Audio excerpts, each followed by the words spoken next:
మనము నిన్న స్వామిరామ గారు చరిత్రను సరిదిద్దాలి అని ఆహ్, పంజాబీ మహారాజ్ అని పిలువబడే ఒక స్వామి గారి గురించి మనకి ఎక్స్‌ప్లెయిన్ చేశారు. ఆయన మనకు స్వాతంత్ర పోరాటం గురించి ఆయన చేసిన ప్రయత్నాలు, ఆయన ఆయన కొంతమంది స్వాములు కలిసి ఆ రోజులలో ఆంగ్లేయులని వాళ్ళతో ఎట్లా పోరాడారు అని, మన సంస్కృతి పైన వాళ్ళు ఎట్లాంటి ఆహ్,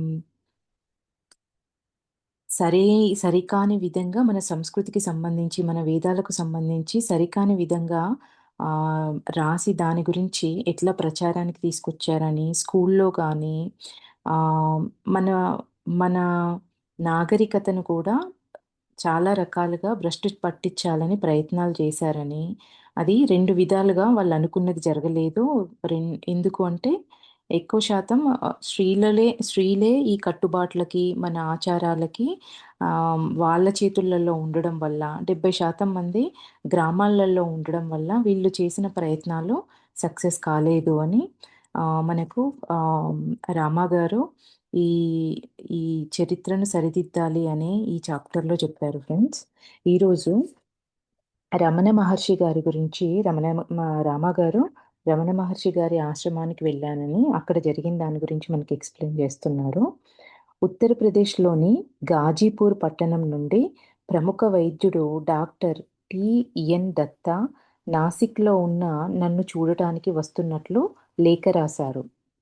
వచ్చిన తర్వాత ఆయన రాకకు కారణం చెప్పారు.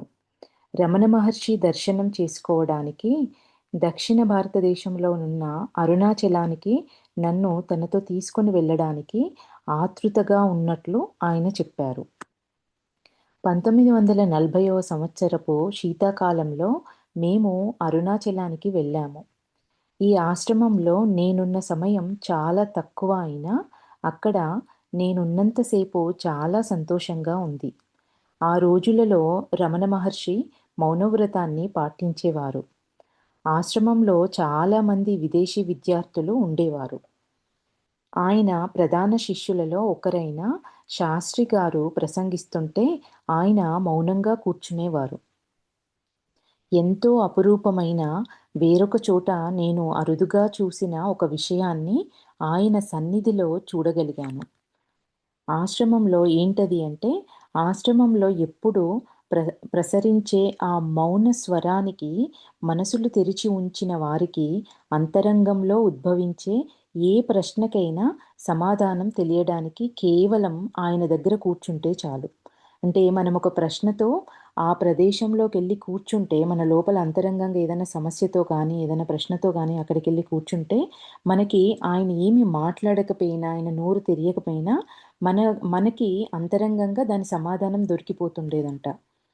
గొప్ప వ్యక్తుల సాన్నిధ్యంలో ఉండటం సవికల్ప సమాధి అనుభవం పొందడం లాంటిదేనన్న పొందడం లాంటిదేనన్నది వాస్తవం అంటున్నారు. సవికల్ప సమాధి అంటే ఫ్రెండ్స్ ఇక్కడ 2 సవికల్ప సమాధి, నిర్వికల్ప సమాధి. 2 రకాల సమాధి స్థితులుంటాయి. నిర్వికల్ప సమాధి అంటేనేమో మనము ఏ ఆలోచన లేని, ఎట్లాంటి డ్యుయాలిటీ లేని మైండ్ స్థితిలో ఉంటాం మనము. ఈ ఈ శరీరానికి అతీతమైన స్థితిలో. అదే సవికల్ప సమాధి స్థితి అంటే మైండ్ కామ్‌గా ఉంటుంది. కొంచెము డీప్‌గా మన ఒక సటిల్‌గా థాట్స్ ఉంటాయన్నట్టు. మనము కొంచెం ఫోకస్డ్‌గా చిన్న థాట్స్ అనేవి సటిల్‌గా ఉంటాయి. మా అవేర్‌నెస్ మాత్రం ఉంటుంది. అది సవికల్ప సమాధి స్థితి. సో, ఇక్కడ రామ గారు ఏమంటున్నారంటే, రమణ మహర్షి గారి సన్నిధిలో మన ఎవ్వరికైనా సవికల్ప సమాధి స్థితి అనుభవం పొందుతామనేది అది వాస్తవం అని చెప్తున్నారు. రమణ మహర్షికి శారీరకమైన గురువులు లేరు. ఆయన గత 100 ఏళ్లలో భారత భూమిపై పుట్టిన వారందరిలోనూ ఉత్కృష్టమైనట్టి, పవిత్రమైనట్టి వ్యక్తి అన్నారు డాక్టర్ సర్వేపల్లి రాధాకృష్ణన్. గత 100 ఏళ్లలో అట్లాంటి ఉత్కృష్టమైనట్టి స్థితిలో ఉన్న పవిత్రమైన వ్యక్తి లేరు అని సర్వేపల్లి రాధాకృష్ణన్ అన్నారు అని రామగారు చెప్తున్నారు. అలాంటి గొప్ప వ్యక్తి యొక్క ఒక్క చూపు ఆత్మ యొక్క బాటను పవిత్రం చేస్తుంది. రమణ మహర్షుల పద్ధతి ప్రకారం నేనెవరిని అనే ఒకే ఒక ప్రశ్న పైన ఆసక్తి కలవాడిని, చింతను కలవాడిని తనను తాను తెలుసుకొనగలిగే స్థితికి దారి తీయగలదు. రమణ మహర్షి పద్ధతి ప్రకారం నేనెవరని అనే ఒకే ఒక్క ప్రశ్న పైన ఆసక్తి కలవారు, చింతను ఆ చింతనను కలవారు తనను తాను తెలుసుకొనగలిగే స్థితినికి దారితీస్తుంది అంటున్నారు. ఈ విధంగా చింతించే పద్ధతి ప్రాక్పశ్చిమ దేశాల తాత్వికతకు పునాదిరాయి అయినప్పటికీ, ఇది రమణ మహర్షి ద్వారా తిరిగి పునరుద్ధరింపబడింది. సంపూర్ణ వేదాంత తత్వజ్ఞానము రమణ మహర్షి ద్వారా సాధనలలోనికి తీసుకొని రాబడింది. సంపూర్ణ వేదాంత తత్వజ్ఞానము రమణ మహర్షి ద్వారా సాధనలలోనికి తీసుకొని రాబడింది. ఆయన ఇలియడ్‌ను అతి క్లుప్తంగా చెప్పారు. అది వ్యక్తి తనను తాను తెలుసుకోవడం ద్వారా అందరినీ తెలుసుకోగలడు. ఇదే సరళమైన, గూఢమైన ఆత్మ విచారణ అని తూర్పు దేశస్థులు, పశ్చిమ దేశస్థులు ఇద్దరూ అంగీకరించారు. తనని తాను తెలుసుకోవడం ద్వారా అందరినీ తెలుసుకోగలడు అనేది తూర్పు దేశస్థులు, పశ్చిమ దేశస్థులు ఇద్దరూ అంగీకరించారు. ఇది అతి సరళమైనది, గూఢమైన ఆత్మ విచారణ పద్ధతి అనేది అందరూ ఈ రెండు వైపులా అంటే తూర్పు, పశ్చిమ దేశస్థులు అంగీకరించిన సత్యము అంటున్నారు. ఆధ్యాత్మికతతో నిండి ఉండే అరుణాచలపు వాతావరణంలో 5 రోజులు ఉన్న తర్వాత మేము నాసిక్‌కి తిరిగి వచ్చాము. ఈ గొప్ప ఋషిని చూసిన తర్వాత శంకరాచార్యుల పీఠాన్ని, గొప్పతనాన్ని వదిలివేయాలని నేను నిశ్చయించుకున్నాను. రామగారు శంకరాచార్యుల పద్ధతిలో ఉన్న ఆ పద్ధతిలో ఉన్న స్వామి రామగారు. ఈ రమణ మహర్షి గారిని వాళ్ళ ఆశ్రమాన్ని చూసిన తర్వాత రామగారికి ఏమనిపించిందంట, ఇంత గొప్పతనాన్ని చూసిన తర్వాత శంకరాచార్యుల పీఠాన్ని, గొప్పతనాన్ని వదిలేయాలని నేను నిశ్చయించుకున్నాను అంటున్నారు. నాలాంటి సర్వసంగ పరిత్యాగికి ఇలాంటి తీరికలేని జీవితాన్ని గడపడం భారంగాను, చికాకుగాను అయిపోయింది. అంటే ఇక్కడ రామగారు ఏమంటున్నారు అంటే రమణ మహర్షి వారు చక్కగా నిశ్చల స్థితిలో అలా మౌనంలో తనని తాను అంతరంగంగా పరిశీలించుకుంటూ ఒక సాధనలో ఉండిపోయి ప్రతి క్షణాన్ని అలా ఉండిపోయారు.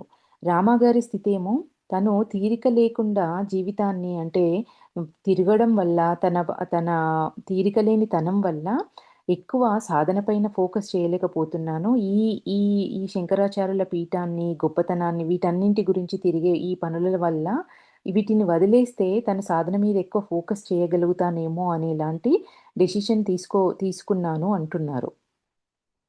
నేను అరుణాచలానికి వెళ్ళడం, అక్కడ రమణ మహర్షిని దర్శించడం వలన నాలో అప్పటికే రగులుతున్న అగ్నికి ఆజ్యం పోసినట్లయింది. నిన్ను నువ్వు త్యజించుకో, అప్పుడు నువ్వు పొందుతావు. ఇది నా మనస్సులో ఎంతో బలంగా ప్రతిధ్వనించిందంటే, రాను రాను నేను నాసిక్‌లో ఉండడం అసంభవమైపోయింది. ఇక్కడ రమణ మహర్షులేమంటున్నారు, నిన్ను నువ్వు త్యజించుకో, అప్పుడు నువ్వు పొందుతావు. ఏ నిన్ను, ఏ నువ్వు పొందుతావు? అంటే మన ఈ భౌతికపరమైన మైండ్‌ను ఈ ఏదైతే మనల్ని డీవియేట్ చేస్తూ ఉంటుందో దాన్ని పక్కకు జరిపినప్పుడు అసలైన నువ్వు అంటే ఈ ఏమంటారు ఒక మబ్బుని పక్కకు జరిపినప్పుడు సూర్యుడి వెలుగు ప్రకాశవంతంగా బయటికొచ్చినట్టుగా దీన్ని పక్కకు జరిపినప్పుడు అసలైన నిన్ను నువ్వు పొందుతావు అని రమణ మహర్షులు చెప్పింది. దీనివల్ల రామగారు ఏమంటున్నారు, ఇది నా మనసులో ఎంత బలంగా ప్రతిధ్వనించిందంటే రాను రాను నేను నాసిక్‌లో ఉండటం అసంభవమైపోయింది. బాధ్యతలన్నింటినీ మధ్యలో వదిలిపెట్టి పారిపోవడం నాకు తేలిక కాదు. కానీ ఒకరోజు ధైర్యం కూడగట్టుకొని హిమాలయాలలోని నా గుహకు వెళ్ళటానికి నాసిక్ వదిలిపెట్టాను. ఎవరు ఇతరుల వల్ల జ్ఞానాన్ని పొందలేరు. కానీ ఋషుల ప్రేరణని, ఆత్మ బలాన్ని ఇస్తారని నాకు గట్టి నమ్మకం. అంటే ఇతరుల వల్ల జ్ఞానము ఇచ్చేది కాదు. కానీ ఋషులు వాళ్ళు ప్రేరణని ఇస్తారని, మనకు ఆత్మ బలాన్ని ఆ దారిలో నడవడానికి మనకు ఆత్మ బలాన్ని ఇస్తారని నాకు గట్టి నమ్మకం ఉంది అనేది రామగారు చెప్తున్నారు. ఈ ప్రేరణ ఆత్మబలం లేకుండా ఆత్మజ్ఞానాన్ని పొందటం అసంభవం. ఈనాటి ప్రపంచంలో మానవులకు అనుసరించడానికి ఎటువంటి మార్గదర్శకము లేదు. వారికి ప్రేరణ కలగజేయడానికి ఎవ్వరూ లేరు. అందువలననే జ్ఞానాభివృద్ధి పొందటం కష్టసాధ్యంగా కనిపిస్తుంది. ప్రేరణకు, జ్ఞానాభివృద్ధికి గొప్ప ఋషులే మూలాధారం. నెక్స్ట్ శ్రీ అరబిందో గారితో పరిచయం. ఫ్రెండ్స్, ఈరోజు ఈ స్వామి రామ గారు మనకు చెప్పే ఈ చాప్టర్ సబ్జెక్టు చాలా డీప్‌గా ఉంటుంది. ఫోకస్ చేయకపోతే ఏమీ అర్థం కాదు. మీరు కొంచెం ఫోకస్డ్‌గా వినండి ఈ ఒక్క చాప్టరు. దీంట్లో చాలా డెప్త్ ఆహ్, ఇన్ఫర్మేషన్ వస్తుంది మనకు. అంటే ఈ ఒక్క చాప్టర్ తెలిస్తే మనకు చాలా ఆహ్, మన మన వేదాలలో ఉన్నది దాని యొక్క ఎసెన్స్ మనకు తెలిసిపోతుంది. కానీ కొంచెం అర్థం చేసుకోవడానికి మనము దీని మీద కొంచెం ఫోకస్ పెట్టండి. ఇది శ్రీ అరబిందో గారితో పరిచయం. నెక్స్ట్ ఫ్రెండ్స్, నాసిక్‌లోని పూర్వకమైన పరిస్థితులను భరించలేక పాండిచ్చేరికి వెళ్ళి అరబిందో శిష్యురాలైన మదర్‌ని శ్రీ అరబిందో గారిని చూడాలని నిశ్చయించాను. ఈ ఆశ్రమంలోని విద్యార్థులు చాలా భక్తిగల వారని, వారు సాగిస్తున్న జీవిత విధానం అత్యున్నతమైనదని దృఢంగా నమ్మిన వారిలో నేనొకడిని. నేను పాండిచ్చేరి చేరిన రోజున అరబిందో శిష్యుడైన ఒక ప్రఖ్యాత సంగీత విద్వాంసుని కచేరీ ఉంది. అక్కడున్న ఒక ఇంటిలో బస చేయడానికి, ఆ భక్తి గీతాలు వినడానికి మదర్ నా కోసం ఏర్పాట్లు చేశారు. అరుణాచలంలో శ్రీ రమణ మహర్షి ఆశ్రమంలో నేను ఏర్పరచుకున్న ఉద్దేశాలను దృఢపరుచుకోవడానికి నేను పాండిచ్చేరిలో ఉన్న 21 రోజుల సమయం నాకు సహకరించింది. ఇక్కడ ఏమంటున్నారు? రమణ మహర్షి ఆశ్రమంలో నేను ఏర్పరచుకున్న ఉద్దేశాలను దృఢపరుచుకోవటానికి నేను పాండిచ్చేరిలో ఉన్న 21 రోజుల సమయం నాకు సహకరించింది. అంటే ఆయన ప్రయాణం, ఆత్మ ప్రయాణానికి ఇది ఉపయోగపడింది అంటున్నారు. ఆత్మ సంక్షోభంతో ఉన్న ఆ రోజులలో నేను చాలా అశాంతితో ఉండేవాడిని. ఆత్మ సంక్షోభంలో ఉన్న ఆ రోజులలో అంటే హ్మ్, ఇన్నర్‌గా ఒక డిస్టర్బెన్స్ స్థితిలో ఉన్నారు రామగారు. ఆ రోజులలో ఈ ఈ ప్లేస్‌లో ఉండటం అనేది అశాంతితో ఆహ్, ఆ రోజులలో నేను చాలా అశాంతితో ఉండేవాడిని. ఒక పక్క పరిత్యాగం నన్ను లాగుతుంటే, మరొక పక్క నా ప్రత్యేక బాధ్యతలు, పిలుపులు లాగుతుండేవి. అంటే రెండింటి వైపు ఒక ఇన్నర్ కాన్‌ఫ్లిక్ట్‌లో ఉన్నారు రామగారు. పాండిచ్చేరిలో ఉన్నప్పుడు శ్రీ అరబిందో గారిని చాలా సార్లు కలుసుకున్నాను. ఆయన నాతో చాలా ప్రేమగా మాట్లాడేవారు. ఆయన వ్యక్తిత్వం చాలా శక్తివంతమైనదిగా, ప్రేరణ కలగజేసేదిగా ఉండేది. సంపూర్ణమైన యోగాకి ఆధునికంగా బుద్ధి కుశలతతో ఆయన వెళ్ళే పద్ధతిని నేను గౌరవించసాగాను. ఆధునికంగా బుద్ధి కుశలతతో ఎవరు అరబిందో గారు వెళ్ళే పద్ధతి ఆధునికంగా కూడా ఉండేదంట. యోగానికి బుద్ధి కుశలతతో అంటే అప్పటి సొసైటీకి మ్యాచ్ అయ్యేలాగా ఏదో పాత పద్ధతి అని, పాత చింతకాయ పచ్చడి అనేసి ఎప్పటికప్పుడు పక్కన పెట్టకుండా ఉండేలాగా వాళ్ళకి సహకరించేలాగా ఆయన ఆధునికంగా బుద్ధి కుశలతతో ఆయన వెళ్ళే పద్ధతిని నేను గౌరవించసాగాను అంటున్నారు. నేను గ్రహించిన ఈ తత్వజ్ఞానం యొక్క సారాంశంను నాకు తెలిపిన దానిని నేను మీకు చెప్పాలనుకుంటున్నాను. ఆయన ఏం గ్రహించారో ఇక్కడ కింద మనకిచ్చారు ఫ్రెండ్స్, రామగారు. శ్రీ అరబిందో గారి తత్వజ్ఞానము సంపూర్ణమైన అద్వైతముగా వర్ణింపబడింది. ఫ్రెండ్స్, ఇక్కడ నేను కొంచెం ఎక్స్‌ప్లెయిన్ చేస్తాను మీకు క్లియర్‌గా అర్థం కావటానికి.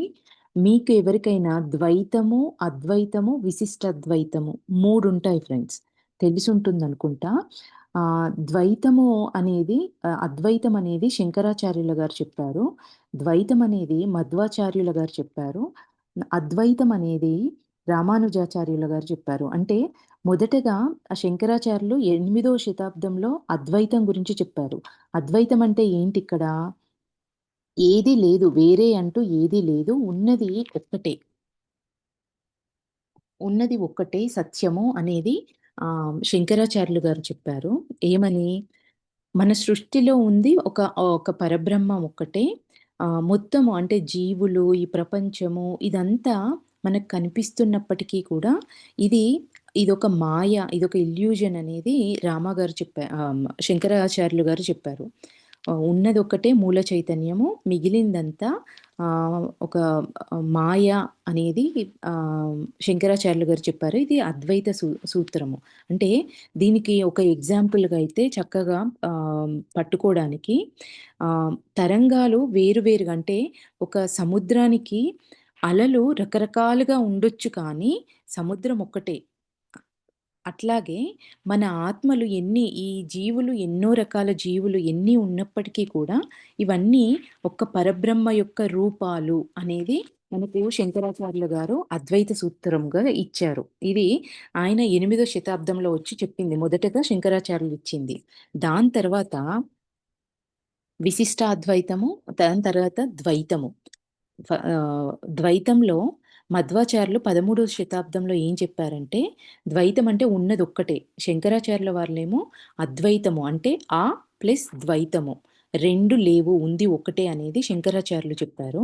ద్వైతం అనేది మధ్వాచార్యులు చెప్పింది ఏంటి అంటే, ఉన్నది 2 అనేది ఆయన చెప్పారు. అంటే పరమాత్మ వేరు, జీవుడు వేరు. 2 వేరు వేరు అని మధ్వాచార్యులు వారు చెప్పారు. అంటే దేవుడనేవాడు ఎప్పుడూ ఇండిపెండెంట్‌గా ఉంటాడు.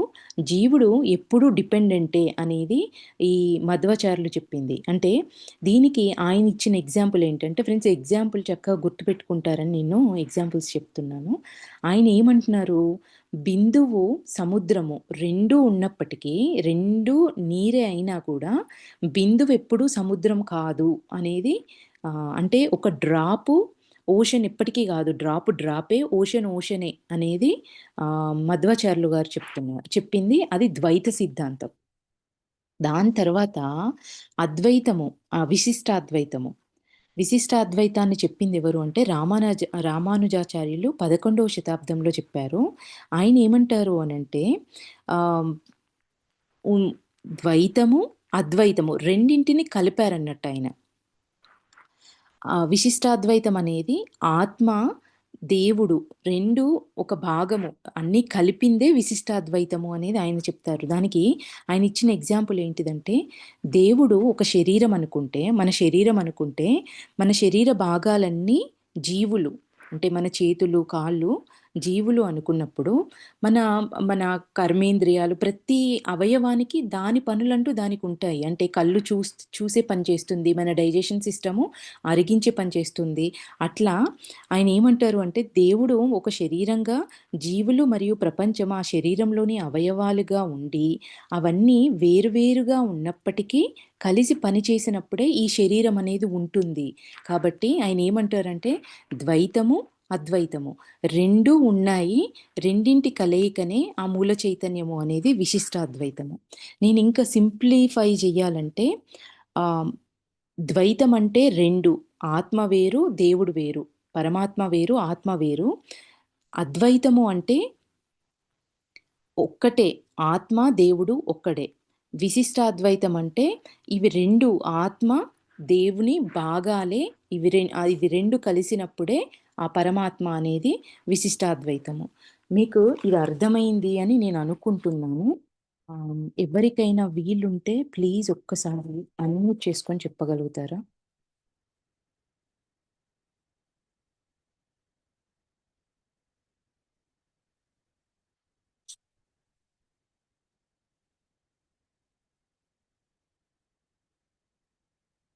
Okay friends. ఆహ్, నేను మళ్ళీ ఒకసారి రిపీట్ చేసేదేంటి అంటే, అద్వైతం అంటే దేవుడు, జీవుడు ఒక్కడే. విశిష్టాద్వైతం అంటే అవి 2 కలిసిందే చెప్పండి జనాబాయి గారు.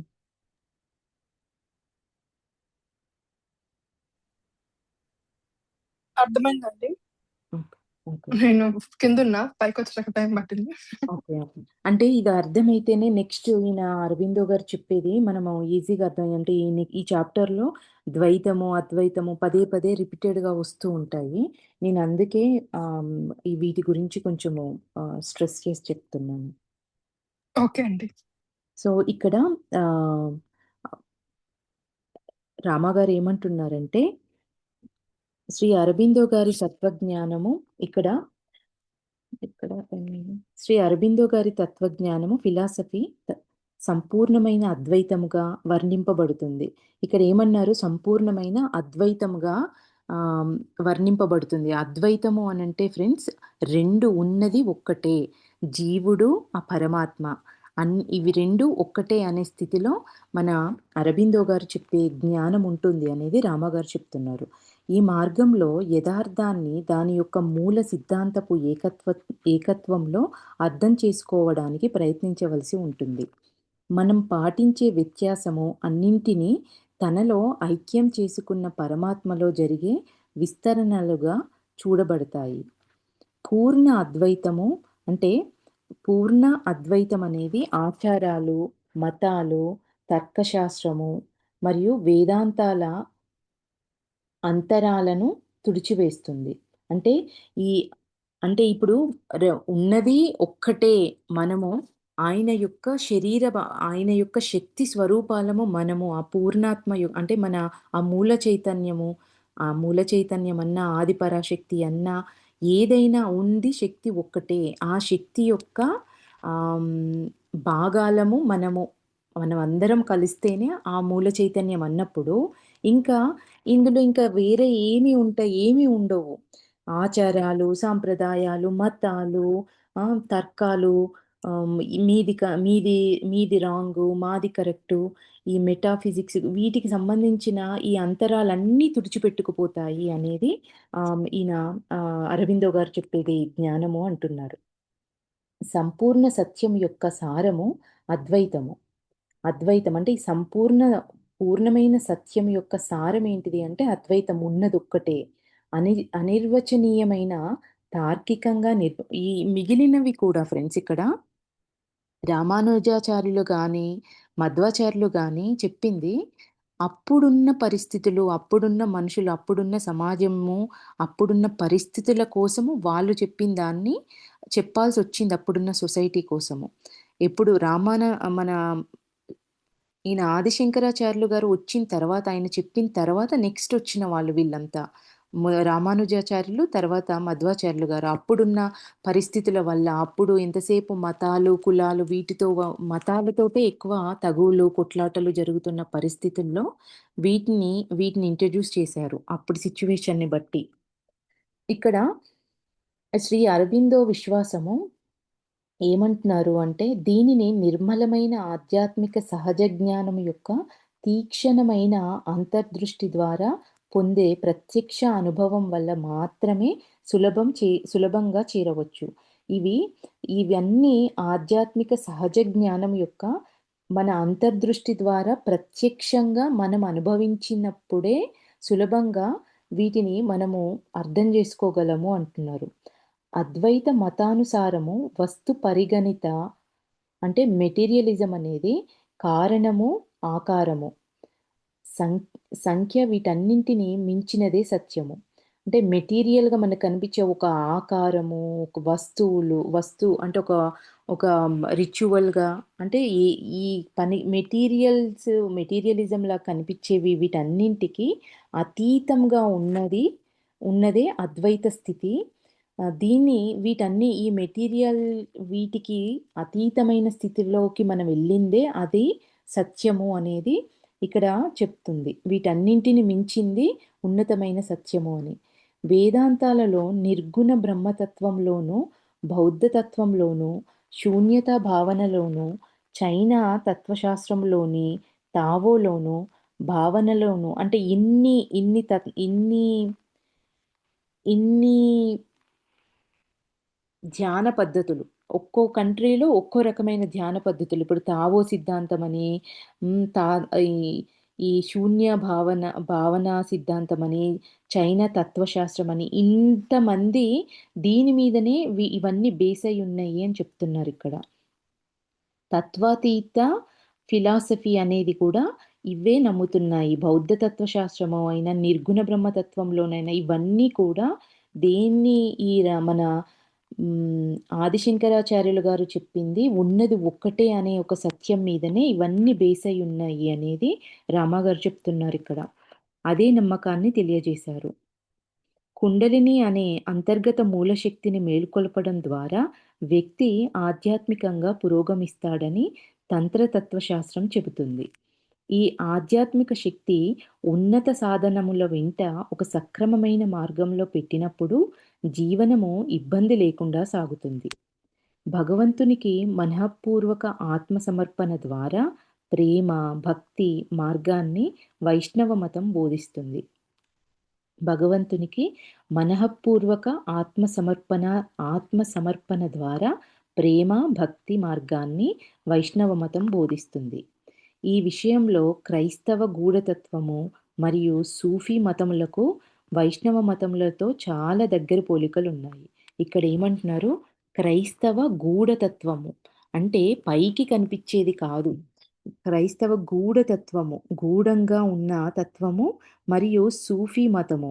సూఫీ మతము అనేది మనము అంతకుముందు ఒక సూఫీ మత ఒక ఆవిడ సూఫీ మత ఆమెను కలిశారని రామాగారు. ఆమె ఎంతో ఉత్కృష్టమైన స్థితిలో ఉన్న ఋషి అని మనకు రామగారు చెప్పారు. సూఫీ మతము, ఈ క్రైస్తవంలో ఉన్న గూఢతత్వము అనేవి వైష్ణవ మతంతో చాలా దగ్గర పోలికలున్నాయి వీటికి అనేది రామగారు చెప్తున్నారు. ఓ ప్రభో, నీ ఇష్టమే జరుగుగాక, నా ఇష్టం కాదు. Let thy will not mine be done అనేది వాళ్ళ ఆధ్యాత్మిక పురోగమనం యొక్క రహస్యము. దీనితో పోలిస్తే వేదాంతము ధ్యానానికి, ఆత్మ విచారణకి ప్రాముఖ్యతనిస్తుంది. అంటే నాదంటూ ఏదీ లేదు, నీ ఇష్టమే జరుగుగాక, నీదే అంతా, నేనేం లేను అనేది ఈ వాళ్ళు చేసే పద్ధతి. దానితో పోలిస్తే వేదాంతము ధ్యానానికి, ఆత్మ విచారణకి ప్రాముఖ్యతనిస్తుంది. ఇది తాను సెల్ఫ్, తాను కాని అంటే నాన్ సెల్ఫ్, అంటే సెల్ఫ్, నాన్ సెల్ఫ్ దానికి మధ్యనున్న వ్యత్యాసాన్ని తెలుసుకుని ఆ తరువాత తాను కాని దానితో ఉన్నట్టి భావోద్వేగ బంధాలను పరిత్యాగం చేయడం దీనిలో భాగాలే. అంటే ఫస్టు అసలు నేనేంటి, నా సెల్ఫ్ ఏంటి, నా సెల్ఫ్ కాందేంటి, ఈ రెండింటి మధ్య తేడాలు తెలుసుకొని దాని తర్వాత ఈ రెండింటి మధ్యలో జరుగుతున్న భావోద్వేగ బంధాలను, అంటే ఇది ఈ సరికానిదంటూ అంటే ఇది నాది కాదు, ఇది నేను అంటించుకొనున్నాను అనే దాన్ని వదిలేయగలగడం, పరిత్యాగం చేయడం దీనిలో భాగాలు. దేనిలో? మన ఆత్మ విచారణకి, ధ్యానానికి సంబంధించి వీటిలో భాగాలే ఇవి అనేది రామగారు చెప్తున్నారు. తాను కాని దానితో కృత్రిమ పోలికలను తొలగించుకోగానే యథార్థం యొక్క అంతర్వర్తి అయిన కాంతి బహిర్గతం అవుతుంది. ఇక్కడ తాను కాని దానితో కృత్రిమ పోలికలను తొలగించుకోగానే అంటే సెల్ఫ్‌కు, నాన్ సెల్ఫ్‌కు డిఫరెన్స్‌ను మనం గమనించినప్పుడు, నేను కానిది ఏది అనేది నేను గుర్తించగలిగినప్పుడు నాలో నా యొక్క కాంతి, నా అంతర్గతంగా ఉన్న కాంతి బహిర్గతం అవుతుంది అనేది, అంటే మన జ్ఞానము, మన శక్తి ఏదైనా బహిర్గతం అవుతుంది అనేది ఇక్కడ దీని యొక్క సారాంశం ఫ్రెండ్స్. శ్రీ అరబిందో గారి అభిన్నమైన తత్వజ్ఞానం ప్రకారం మానవుడు మరియు జగత్తు యొక్క ఉచ్చ నీచ అంటే హయ్యర్ లోయర్ ప్రకృతులు రెండూ ఇదే అంతిమ సత్యం నుండి ఉద్భవిస్తాయి. ప్రపంచంలో నీచ ప్రకృతి శారీరక సంబంధమైన శక్తి లోయర్ ప్రకృతి అనే చెప్తున్నారు. ఇది అజ్ఞాతమైన మనస్సులో సహజంగా ముందుకు నడిపించడానికి మూలము. మానవుడి ఉచ్చ ప్రకృతిలో అంటే హయ్యర్ నేచర్‌లో నిర్మలమైన జ్ఞానము, ఆధ్యాత్మిక ఉత్కంఠ ఉంటాయి. ఇది శక్తి అనబడే అంటే లోయర్‌లో ఉన్న నేచర్ అనేది మెటీరియల్ మెటీరియలిస్టిక్ సైడ్ పరుగులు తీస్తూ ఉంటే, హయ్యర్ అనేది మనకు నిర్మలమైన, ఉన్నతమైన జ్ఞానము, ఆధ్యాత్మిక ఉత్కంఠ వైపు ఉంటాయి. ఇది శక్తి అనబడే కడపటి సృజనాత్మక శక్తిని తెలుసుకోవడం ద్వారా నీచ ప్రకృతి యొక్క గర్భాశయం నుండి వికసిస్తుంది. ఇక్కడ ఇది శక్తి అనబడే కడపటి సృజనాత్మక శక్తిని తెలుసుకోవడం ద్వారా నీచ ప్రకృతి యొక్క గర్భాశయం నుండి వికసిస్తుంది. శ్రీ అరబిందో గారు ఈ శక్తిని దైవమాత, డివైన్ మదర్ అంటారు. భగవత్ సిద్ధి పొందడానికి మానవుడు ఈ శక్తిని తెలుసుకోవాలి. ఈ జాగృతి అంటే మన ఎనర్జీస్‌లో గూడా మనము హయ్యర్‌గా వెళ్ళడానికి ఉండే శక్తి మనని లోవర్‌గా కింది వైపుకు, కర్మల వైపుకి తిరిగి ఈ మెటీరియల్ లైఫ్‌లోకి కింది వైపుకు మన శక్తి ప్రవహించినప్పుడు, మనము కర్మచక్రంలో పడి బంధాలు గానీ, వస్తువులు గానీ వీటి వైపు మన శక్తికి నడుస్తది. పైకెళ్ళినప్పుడు ఉత్కృష్టమైన ఆధ్యాత్మికత వైపు వెళ్ళినప్పుడు, మన నిర్మలమైన జ్ఞానానికి వైపుకు మన శక్తి అనేది ప్రవాహం జరుగుతుంది అంటున్నారు. భగవత్ సిద్ధి పొందడానికి మానవుడు ఈ శక్తిని తెలుసుకోవాలి. ఈ జాగృతి భౌతికము, ఆధ్యాత్మిక శక్తుల సమ్మేళనాన్ని సూచిస్తుంది. శ్రీ అరబిందో గారి ఆలోచనలలో శారీరకంగా పాదాలను దృఢంగా భౌతికం మీద ఆనించినప్పుడు మాత్రమే శరీరానికి అతీతంగా ఉన్న వాటిని సంపూర్ణంగా సాధించగలము. ఇక్కడ చూడండి వీళ్ళు మాట్లాడేటివి ఎట్లుంటాయో. శ్రీ అరబిందో గారి ఆలోచనలలో శారీరకంగా పాదాలను దృఢంగా భౌతికం మీద ఆనించినప్పుడు, భౌతికం మీద అంటే మన భౌతిక ప్రపంచం మీద ఆనించినప్పుడు మాత్రమే శరీరానికి అతీతంగా ఉన్న వాటిని సంపూర్ణంగా సాధించగలము అంటున్నారు. ఈ చైతన్యము 2 విధాలుగా పెంపొందుతుంది. అందులో మొదటిది ధ్యానమును క్రియతో సమైక్యత పొందించడం ద్వారా చైతన్యం కలుగుతుంది. ధ్యానము ద్వారా వ్యక్తి యొక్క అజ్ఞానపు ముసుగు తొలగిపోతుంది. ఆ విధంగా తనను తాను తెలుసుకుంటాడు. అందరి ఆత్మ కూడా అదే. నిస్వార్థమైన ప్రీతిగల క్రియల ద్వారా వ్యక్తి ఇతరులతో సృజనాత్మకంగా సంబంధం కలిగి ఉంటాడు. మొదటిది ఇక్కడ ఏమంటున్నారు? ధ్యానము క్రియతో సమైక్యత పొందించడం ద్వారా చైతన్యం కలుగుతుంది. అంటే ధ్యానము క్రియతో సమైక్యం పొందించడం ద్వారా చైతన్యం కలుగుతుంది. ఆ విశ్వశక్తి మన లోపల ప్రయాణం చెందడం వల్ల, మన లోపల ఐక్యమవ్వడం వల్ల చైతన్యం అనేది కలుగుతుంది అంటున్నారు. ధ్యానం ద్వారా వ్యక్తి యొక్క అజ్ఞానపు ముసుగు తొలగిపోతుంది. ఆ విధంగా తనను తాను తెలుసుకుంటాడు. ఎప్పుడు మన లోపల ఈ చైతన్యం కలిగినప్పుడు ధ్యానం ద్వారా వ్యక్తి యొక్క అజ్ఞానపు ముసుగు తొలగిపోతుంది. ఆ విధంగా తనను తాను తెలుసుకుంటాడు. అందరి ఆత్మ కూడా అదే. నిస్వార్థమైన ప్రీతిగల క్రియల ద్వారా వ్యక్తి ఇతరులతో సృజనాత్మకంగా సంబంధం కలిగి ఉంటాడు. మళ్ళీ ఇక్కడ నిస్వార్థమైన ప్రీతిగల క్రియల ద్వారా వ్యక్తి ఇతరులతో సృజనాత్మకంగా సంబంధం కలిగి ఉంటాడు. రెండవది పైకి కిందికి వెళ్ళే చైతన్య శక్తుల గమనం యొక్క జ్ఞానము వల్ల దైవాన్ని తెలుసుకోవడం రెండవ పద్ధతి. పైకి కిందికి వెళ్ళే చైతన్య శక్తులు అంటే ఉచ్చ స్థాయికి పైకి వెళ్ళే శక్తి, కిందికి వెళ్ళే శక్తి. మన లోపల శక్తి 2 విధాలుగా ప్రయాణం చేస్తుంది అంటారు కదా, ఇడా పింగళ ద్వారా. ఇందులో పైకి కిందికి వెళ్ళే చైతన్య శక్తుల గమనం యొక్క జ్ఞానము వలన దైవాన్ని తెలుసుకోవడం అనేది రెండవ పద్ధతి అంటున్నారు. ఈ శక్తివంతమైన కదలికలు క్రమంగా ఆధ్యాత్మిక దృష్టిని విస్తరింపచేసి చైతన్యం యొక్క ఉన్నత స్థితికి చేరుకోవడానికి సహాయపడుతుంది. క్రిందికి దిగే కదలిక ఉన్నత చైతన్యం యొక్క కాంతిని, శక్తిని మన భౌతికమైన ఉనికి యొక్క అన్ని అంతస్తులలో కిందికి తీసుకొని వస్తుంది. ఇక్కడ కిందికి దిగే కదలిక అంటే కిందికి దిగే చైతన్యం, ఆ శక్తి అనేది ఉన్నత చైతన్యం యొక్క కాంతిని, శక్తిని మన భౌతికమైన ఉనికి యొక్క అన్ని అంతస్తులలో కిందికి తీసుకొని వస్తుంది. సాకారమైన దానిని విశ్వప్రేమ మరియు సమైక్యత సత్యానికి ప్రభావవంతమైన ప్రభావవంతమైన భావంగా మార్చడం కూడా ఇందులో ఒక భాగమే. సంపూర్ణ అద్వైత మతం వికాసాన్ని భౌతికమైన పరిస్థితులలో విశ్వశక్తి యొక్క పురోగమిస్తున్న స్వీయభావ ప్రకటనగా చూస్తుంది. సంపూర్ణమైన అద్వైత మతము వికాసం అనేది భౌతికమైన పరిస్థితులలో విశ్వశక్తి యొక్క పురోగమిస్తున్న స్వీయ భావ ప్రకటనగా చూస్తుంది. ఈ విశ్వమంతా భగవంతుని లీల. విశ్వశక్తిని సంపూర్ణంగా తెలుసుకొని ఆ విధంగా జీవ వికాసమును అభివృద్ధి పరుచుకోవడం మానవుని యొక్క అత్యున్నతమైన గమ్యము. అందువలన దైవికమైన జ్ఞానము గురించి వ్యక్తి యొక్క చురుకైన ప్రభావవంతమైన ఎరుకలో సంపూర్ణ యోగసారము ఇమిడి ఉంది. ఇక్కడ ఈయన చెప్పేది సంపూర్ణమైన అద్వైత మతము వికాసాన్ని భౌతికమైన పరిస్థితులలో విశ్వశక్తి యొక్క పురోగమిస్తున్న స్వీయ భావ ప్రకటన.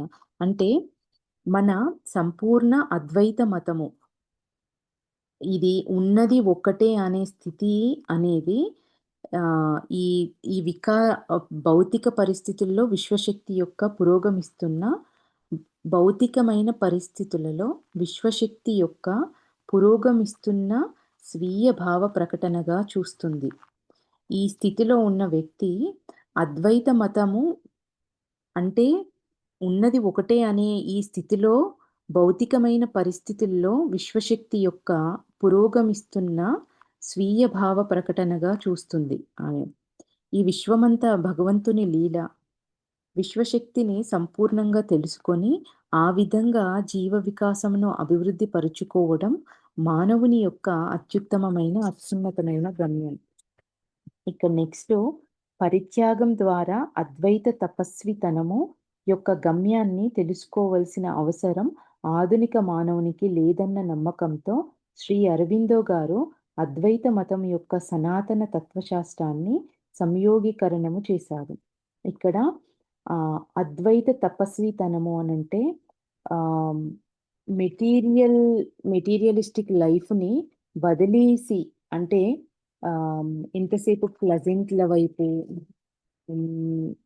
మనకు ఎక్కువ ఆధ్యాత్మికంగా కాని వైపు మనం ఎక్కువ వెళ్ళకుండా అటువైపు ప్రయాణం చేయడం అనేది దాని వైపు అంటే ఒక స్పిరిచువాలిటీలో వెళ్ళాలంటే వీటన్నింటినీ వదిలేసి ఉంటేనే స్పిరిచువల్గా ఎదుగుతాము అనేది దానికి అతీతంగా ఉండే కొన్ని సిద్ధాంతాలను, అంటే భౌతిక పరంగా ఉంటూ స్పిరిచువాలిటీలో కూడా నడవచ్చు, అంటే అందులో రెండింటిని బ్యాలెన్స్ చేస్తూ కూడా వెళ్ళొచ్చు అనే ఆ సిద్ధాంతాన్ని అరబిందో గారు జనాలకు ఈజీగా అర్థమయ్యేలాగా కొన్ని తత్వశాస్త్రాన్ని రెండింటిని సంయోగకరించారు అంటున్నారు. అంటే రెండింటి మధ్యలో నడుస్తూ కూడా మనము స్పిరిచువల్గా ఎదగొచ్చు అనే దాన్ని జనాలకు రీచ్ అవ్వడానికి కొన్ని ప్రయత్నాలు చేశారు అంటున్నారు.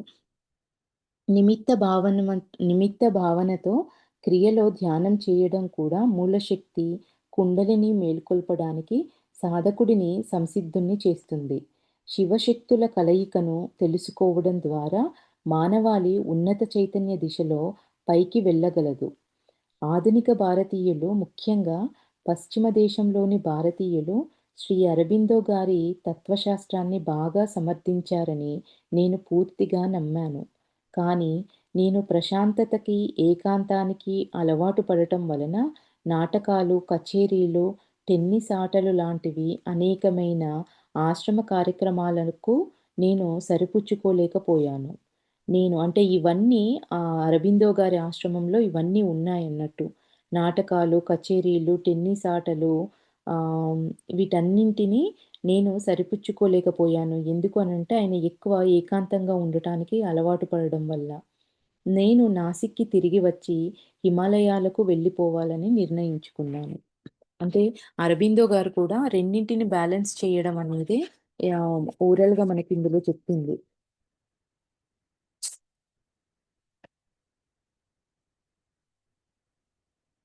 ఫ్రెండ్స్ ఇందులో ఏమన్నా మీకేమన్నా అర్థమైందా? ఏదన్నా కొంచెం ఏమన్నా డౌట్స్ ఉన్నాయా? అర్థమవుతూనే ఉందండి. చెప్తున్నారు గదా! అరవిందో కాన్సెప్ట్ అంటే ఆయన ఎట్లా ఆలోచించాడు అనేది. ఓకే. ఓకే అండి. అరవిందో గారి గురించి తెలుసుకోవడం అంటే నిజంగా అసలది ఆయన ఒక పెద్ద మహాసముద్రం అండి. అవునవును.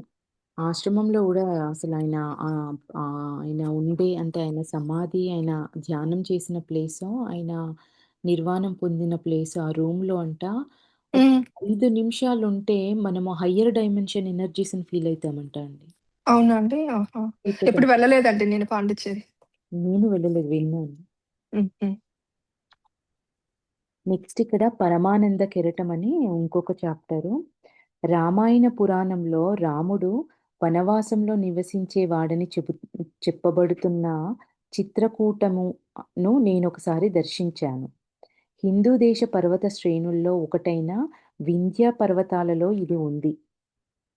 ప్రాచీన ఆనవాయితీ ప్రకారం వైరాగ్యాన్ని తీసుకున్న సాధువులు బృందావనాన్ని చిత్రకూటమును దర్శిస్తారు. వింధ్య శ్రేణులలో ఇంకొక ప్రాంతంలో వింధ్యాచల్ అన్న పుణ్యక్షేత్రంలో శక్తిని కొలిచేవారు నివసిస్తున్నారు. రేవా రేవా స్టేట్ అడవుల వైపు వెళ్తూ నేను సత్నా అడవులకు వెళ్ళాను.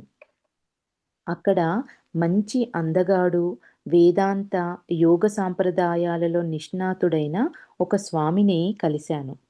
ఆయన అత్యుత్తమ ఆధ్యాత్మిక సాధకుడు. ఆయనను తర్వాత హిమాలయాలలో ఉన్న బదరీనాథ్‌కు వెళ్తున్న దారిలో జ్యోతిర్మయ పీఠానికి శంకరాచార్యులుగా ప్రతిష్ఠింపజేశారు. ఆయన పేరు బ్రహ్మానంద సరస్వతి. ఆయన ఆహారం కొంచెం ఉప్పు కలిపిన మొలకెత్తిన గింజలు. ఆయన ఆహారం కొంచెం ఉప్పు కలిపిన మొలకెత్తిన గింజలు. ఒక పర్వత కొలను పక్కన ఒక చిన్న సహజమైన గుహలో ఆయన నివసించేవారు. నన్ను అక్కడికి గ్రామస్తులు తీసుకొని వెళ్లారు. కానీ అక్కడ ఎవరూ కనబడకపోవడంతో ఆశాభంగం చెందాను. మరుసటి రోజు వెళ్ళాను. అక్కడ కొలను ఒడ్డున ఆయన పాదరక్షల గుర్తులు చూశాను. నేను ఆ గుర్తులను అనుసరించడానికి ప్రయత్నించాను. కానీ ఫలితం లేకపోయింది. నా ప్రయత్నంలో 5వ రోజున ప్రభాత సమయాన కొలను వద్దకు వెళ్ళగా ఆయన స్నానం చేస్తుండగా నేను చూశాను.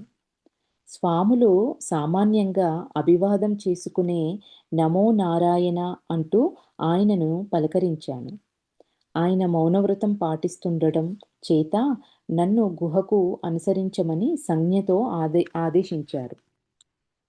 ఆనందంతో ఆయనని అనుసరించాను. మౌనవ్రతాన్ని పాటిస్తున్న 8వ రోజది. ఆ రాత్రి ఆయనతో గడిపాక ఆయన మౌనభంగం చేసుకొని నాతో మాట్లాడారు. నేనక్కడకు వచ్చిన కార్యం నేనక్కడకు వచ్చిన కార్యం గురించి ఆయనకు చెప్పాను. ఆయన నివసిస్తున్న విధానము ఆధ్యాత్మిక ఆచరణా సాధనలను తెలుసుకోవాలని కోరుకుంటున్నానని చెప్పాను. ఆయన నివసిస్తున్న విధానాన్ని ఆధ్యాత్మికంగా ఆచరణ చేస్తున్న ఆయన సాధనల పద్ధతులను తెలుసుకోవాలని నేను కోరుకుంటున్నానని ఆయనను అడిగారంట. ఆ మాటల సందర్భంలో నిష్ణాతులైన సంస్కృత పండితులు అనుసరించే అత్యున్నత పదమైన శ్రీవిద్య గురించి మాట్లాడటం మొదలుపెట్టారు. రాజయోగ, కుండలిని యోగ, భక్తి యోగ, అద్వైత వేదాంతాలను కలిపే పదమది. ఇక్కడ 'wave of bliss, wave of beauty' అన్న 2 గ్రంథాలను చదవమని ఆచార్యులు చెప్పారు. ఈ రెండింటి యొక్క సంకలనకు సంస్కృతంలో చెప్పబడే సౌందర్య లహరి ఈ సాహిత్యంలో ప్రయోగ శాస్త్రమన్నది ఇంకొక భాగం. అది చేతి రాతతో రాసినదది. అది ఒక్క మైసూరు, బరోడా గ్రంథాలయాలలో మాత్రమే దొరుకుతుంది. ఈ ప్రవచనాలను సాధన చేసే యోగ్యుడైన గురువు సహాయం లేకుండా ఏ పండితుడు కూడా ఈ ఆధ్యాత్మిక యోగ పద్యాలను అర్థం చేసుకోలేరు. తర్వాత శ్రీవిద్య, మధువిద్య, ఆధ్యాత్మిక సాధనలు చాలా తక్కువ మందికే తెలుసునని కనుగొన్నాను. మొత్తం భారతదేశంలో 10, 12 మందికి మాత్రమే ఇది తెలుసును. ఈ శాస్త్రాన్ని నేర్చుకోవాలని ఉత్సాహం నాలో కలిగింది. నాకు ఈరోజు ఏ కొంతైనా తెలిస్తే అది దీని వల్లననే.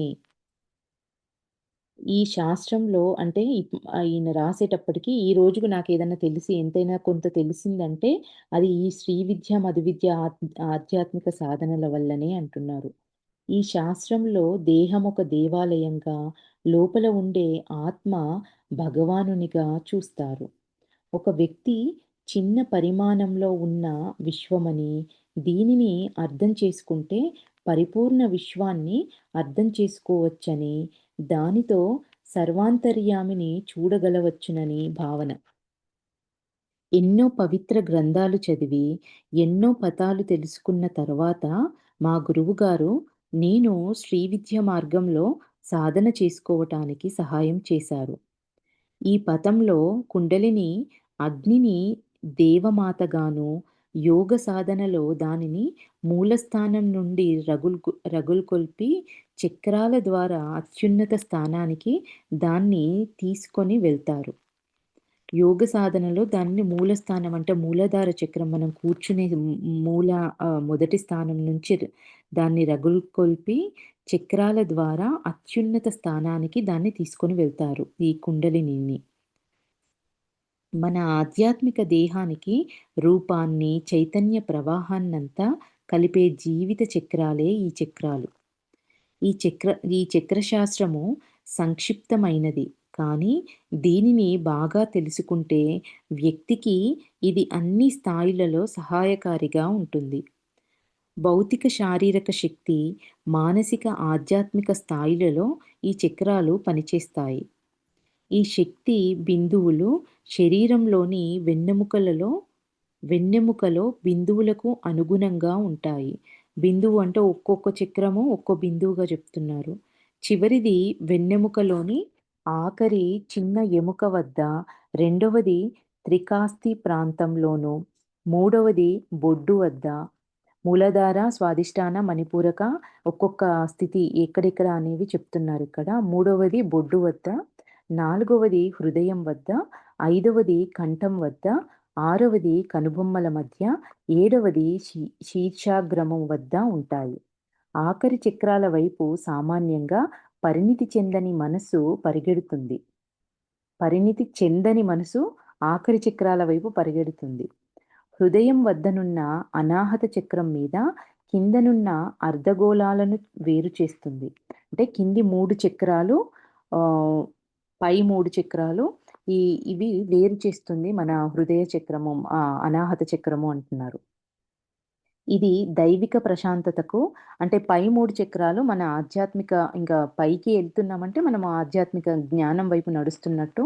కింది 3 మన భౌతికమైనవి.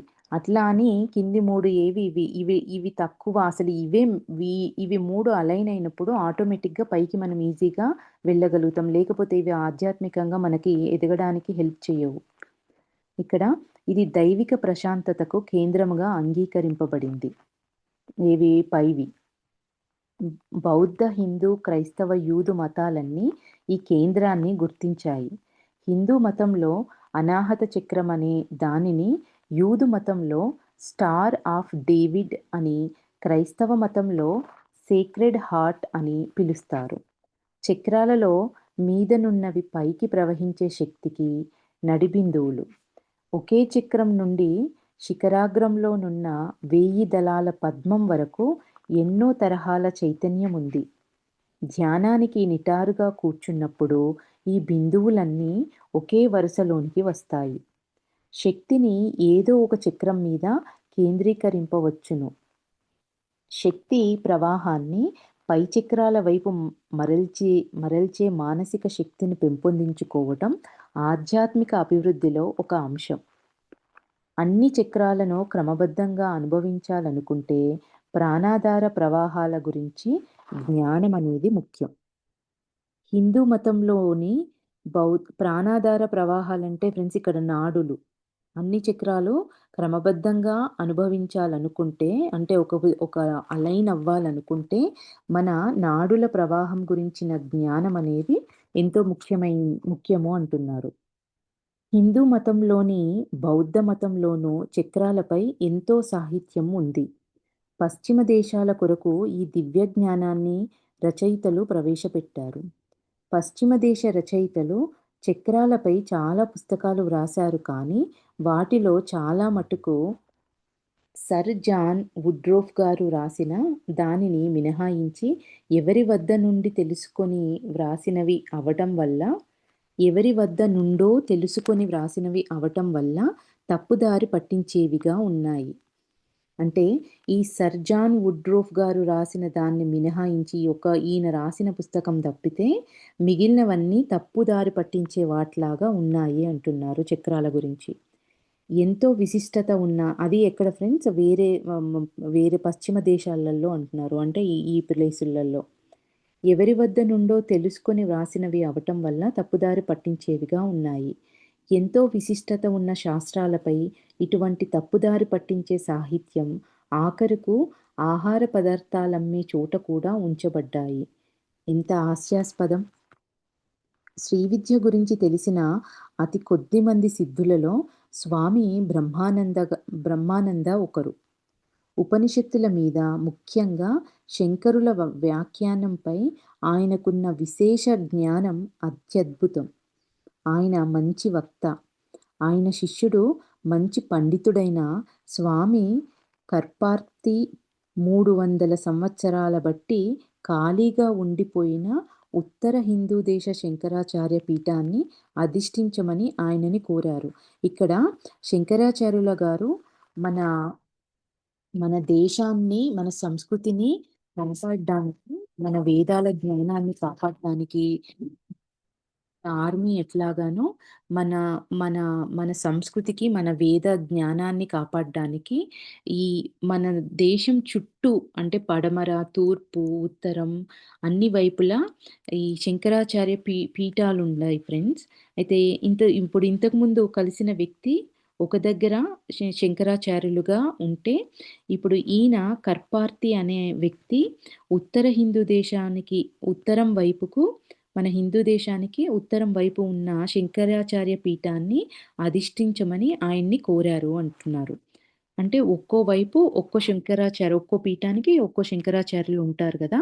ఈ వైపున ఈయనని అడుగుతున్నారంట. ఆయన ఒక పట్టణం నుండి మరొక పట్టణానికి ప్రయాణించినప్పుడు వేలాది మంది ఆయన ప్రసంగాన్ని వినడానికి వచ్చేవారు. శంకరాచార్యులైన తర్వాత అనుచర గణం బాగా పెరిగింది.